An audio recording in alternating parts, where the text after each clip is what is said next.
Di awal film, diperlihatkan James Bond yang sedang masuk ke sebuah ruangan dan di dalam ruangan dia menemukan dua orang yang sudah tewas. Kemudian rekannya yang bernama Ronson, dia mengalami luka tembakan di bagian dadanya dan mengalami pendarahan yang cukup parah. Mendapat perintah dari markas M yang sebagai pimpinannya, dia meminta James Bond mencari harddisk yang sudah terlepas dari laptopnya.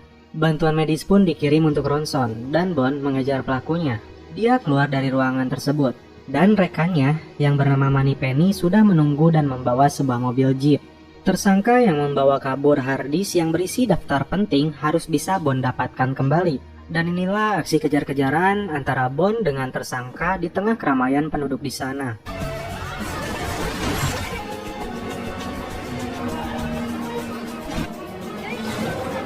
Berhasil menjatuhkan mobil tersangka tersebut, terduga orang itu mengeluarkan senjata pistol rifle-nya. Salah satu polisi yang mencoba untuk mendekat, dia ditembak dan terjatuh. Tersangka itu kemudian lari mengendarai motor trail. Bond yang tidak mau kehilangan jejak, dia pun mengejarnya dengan menggunakan sepeda motor trail juga. Moneypenny yang mendapat tugas ikut mengejar menggunakan mobil jeepnya. Aksi keren di tempat ini kembali ditampilkan antara motor tersangka dan Bond yang sedang berada di atas atap rumah penduduk.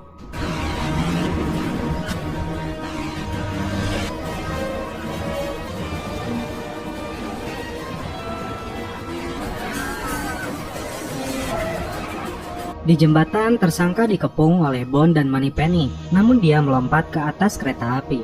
Bond yang tidak mau kalah keren, dia pun melakukan hal ini.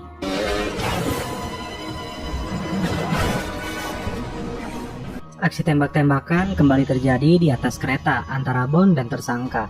Di sisi lain, Moneypenny ikut mengejarnya menyusuri jalan searah kereta tersebut. Di markasnya, M meminta tersangka untuk segera dilumpuhkan karena hampir berada di luar jangkauannya. Bond yang tidak pernah kehabisan ide, dia masuk ke dalam mobil beko dan inilah yang terjadi.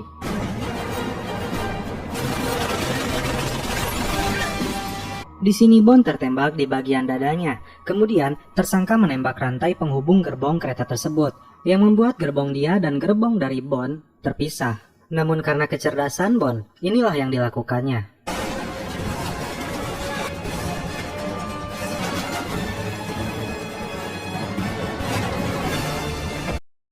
Aksi perkelahian di atas gerbong kereta semakin memicu adrenalin kita yang menyaksikannya.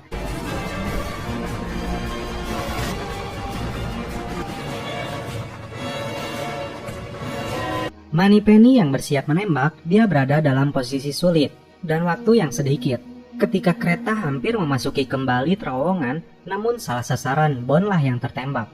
Bond yang tertembak terjatuh ke dalam sungai dan tersangka pun lolos. Dan inilah film Skyfall. 3 bulan kemudian di markas MI6 London, Bond dikabarkan telah tewas dalam tugasnya. M yang sebagai pimpinan dan sekaligus orang yang paling dekat dengan Bond, dia menemui Mallory yang sebagai ketua komite intelijen keamanan dan juga pimpinan barunya. Dalam pertemuan ini diketahui bahwa harddisk yang hilang berisi identitas hampir seluruh agen NATO yang ada di organisasi teroris di seluruh dunia. Dan Perdana Menteri khawatir tentang hal ini. Akibatnya, dalam waktu 2 bulan ini, M akan menjalani proses pergantian atau pensiun dini. Namun M menolaknya dan takkan meninggalkan departemen ini dalam kondisi terburuk dan akan menyelesaikan seluruh tugasnya. Dalam perjalanan pulang dari markas, asistennya mendapat sinyal enkripsi dari jaringan yang tidak diketahui yang telah membobol harddisk yang dicurinya. Mereka pun bergegas kembali ke markas, dan setelah dilacak, sumbernya berasal dari komputernya M. Dan ketika akan mencoba untuk mematikan laptopnya, peretas itu mengirimkan foto GIF dirinya dan menuliskan kata-kata, "Ingat dosa-dosamu." Dan ketika mobil mereka hampir sampai ke markas, tiba-tiba dihadang oleh polisi dan inilah yang terjadi.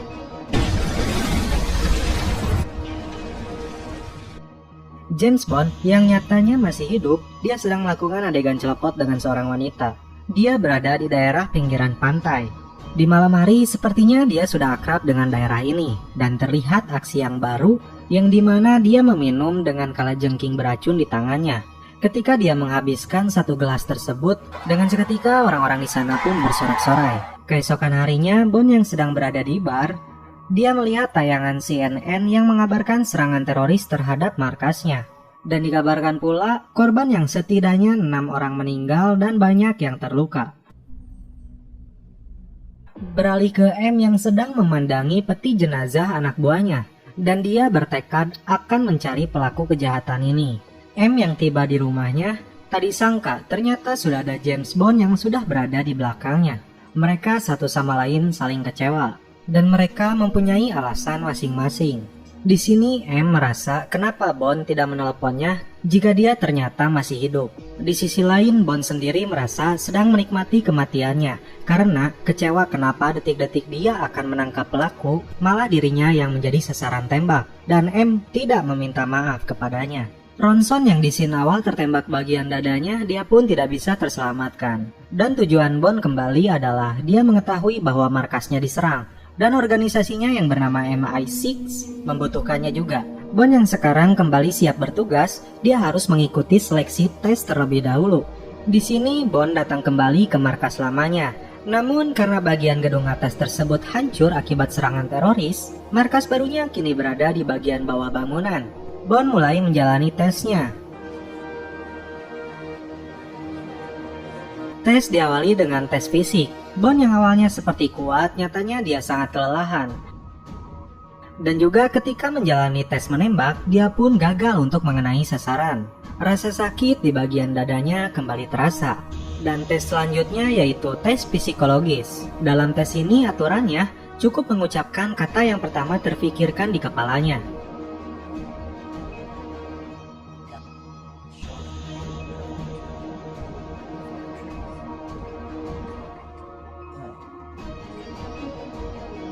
Dan ketika menyentuh kata yang terakhir yaitu Skyfall, dia langsung mengakhirinya secara sepihak. Masuk ke sebuah ruangan ganti, di sini Bond menyobek bagian luka yang berada di dadanya, dan ternyata di dalamnya masih terdapat sisa pecahan peluru. Dan Bond meminta rekannya untuk menganalisa itu. Keesokan harinya Bond bertemu dengan Moneypenny yang sebelumnya salah sasaran malah menembak dirinya. Dan Moneypenny meminta maaf kepada Bond. Bond bertemu M di kantornya. Kemudian, dia kedatangan Mallory yang sebagai ketua Komite Intelijen Keamanan yang tidak begitu menyukainya. Di hadapan Mallory, M mengungkapkan bahwa Bond lulus meskipun hampir gagal, dan dia dinyatakan kembali aktif. Mallory yang sentimen, dia tak suka dengan hal itu. Ketika Bond akan keluar, dia mengucapkan kalimat, "Kenapa tidak kau menikmati kematianmu?" Bond hampir terpancing, tapi M membelanya. Lalu Mallory yang akan meninggalkan ruangan tersebut, semoga beruntung 007 jangan sampai gagal. Bond yang kembali ke rekannya yang sudah menemukan hasil dari analisa pecahan peluru tersebut. Hasil dari analisanya yaitu bahwa benda yang terdapat di bagian dadanya James Bond itu adalah selongsong tanpa uranium, kelas militer yang jarang sekali orang miliki. Dan Bond mengenali salah satu pelakunya.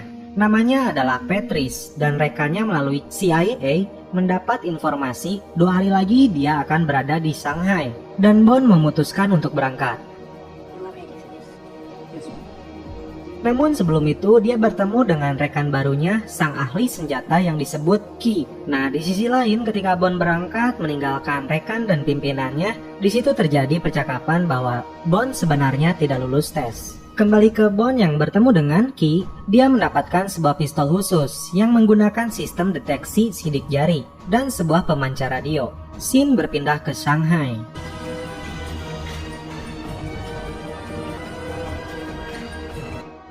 James Bond mendapat pesan kode pesawat dan jam kedatangan Patrice.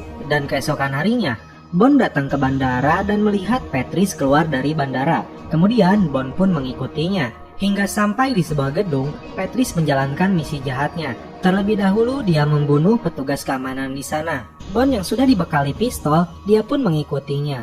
Aksi keren Bond ketika Patrice naik lift, dia berlari dan meloncat naik di bawah lift tersebut. Karena fisiknya masih belum sempurna, dia tampak kelelahan sampai akhirnya lift tersebut berhenti. Bond melanjutkan pengintaian.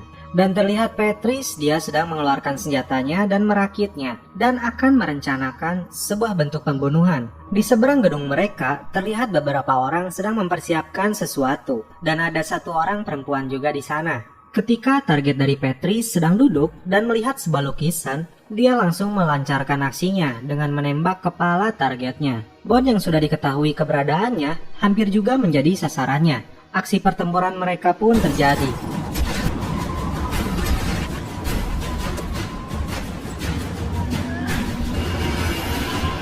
Hingga pada akhirnya, Patrice harus terjatuh dari gedung tersebut. Namun di sisi lain, Bond tidak bisa mendapatkan jawaban untuk siapa dia bekerja. Kemudian Bond dengan wanita yang ada di seberangnya, dia terlihat saling bertatapan. Dan di dalam kopernya Patrice, Bond menemukan sebuah logam koin yang berlogokan naga, dan di pinggirnya terdapat tulisan Macau. Kembali ke rumahnya, M yang membuka laptop, dia mendapatkan pesan dari sang teroris itu. Dia mengingatkan mereka 5 nama intelijen di dunia yang akan mati setiap minggu. Kemudian muncul lagi pesan terakhir yang sama, yaitu ingat akan dosa-dosamu. Di hotelnya, Bond didatangi oleh Moneypenny yang membawa pesan penting untuknya. Namun ada yang lebih penting bagi Bond, yaitu celepon. Bond yang mendapat petunjuk dari logam yang berlogokan naga, dia sekarang berada di sebuah kasino di Macau.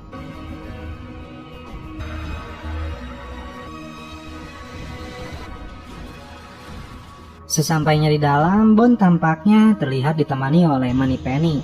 Namun nampaknya mereka berdua berpura-pura tidak saling kenal dan berkomunikasi menggunakan mic yang tersembunyi. Kemudian di kasir, Bond menukarkan logam yang berlogokan naga. Dan pada saat menunggu, Bond melihat ada wanita yang sebelumnya bertatapan dengannya.